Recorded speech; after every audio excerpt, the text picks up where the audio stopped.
L'après-midi, l'accalmie, les vannes célestes ont tout déversé, mais pendant les courses annexes, piste sèche, et cette fois, le départ avec Rodolphe Koentjes.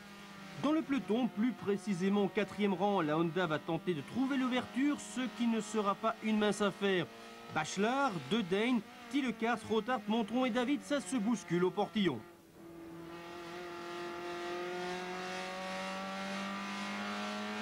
Petit signe à Mondron, une de moins pour Koentjes. Le prochain sur la liste, Rothart, tentative avortée, mais Flory Rothart est en sursis.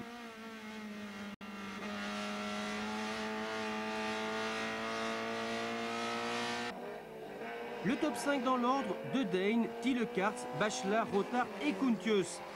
Tillekaerts passe en tête plus rapidement qu'en première manche. En fait, dès la fin du premier tour, le champion de Belgique domine les Peugeot de Michel De Deen et d'Éric Bachelard. Rothart est 4e, Koentjes 5e, ainsi que Mondron sont déjà beaucoup plus loin. Le One Tillekaerts Show se poursuit. Jamais la Honda ne sera inquiétée jusqu'à l'arrivée. Derrière, petit changement, Bachelard décroche le premier accessite. Pour Koentjes, visiblement moins turbulent avec une caméra à bord, une 4e place après avoir réussi à prendre le meilleur sur le rallyman Flory Rothart. Petit coup d'œil au grand air, toujours Pascal Tillekaerts devant Bachelard et De Deen, mais plus pour très longtemps.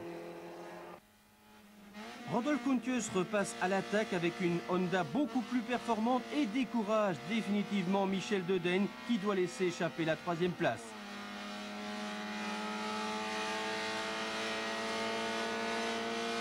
L'accélération et Rodolphe Koentjes tout à fait fair-play après cette démonstration de bonne manière. Les mauvaises langues n'auront plus droit au chapitre. L'arrivée finale de cette deuxième manche, la victoire en moins de 2000 cm3 pour Pascal Tillekaerts, 2e Éric Bachelard, 3e Rodolphe Koentjes, Michel De Deen est 4e et Pirnet 5e. Vous allez encore courir combien de temps derrière Pascal Tillekaerts? J'espère le moins possible, mais bon, pour moi, je pense que c'est maintenant, la balle est dans le camp du RACB. Et au RACB a nivelé un petit peu le niveau de compétitivité des voitures.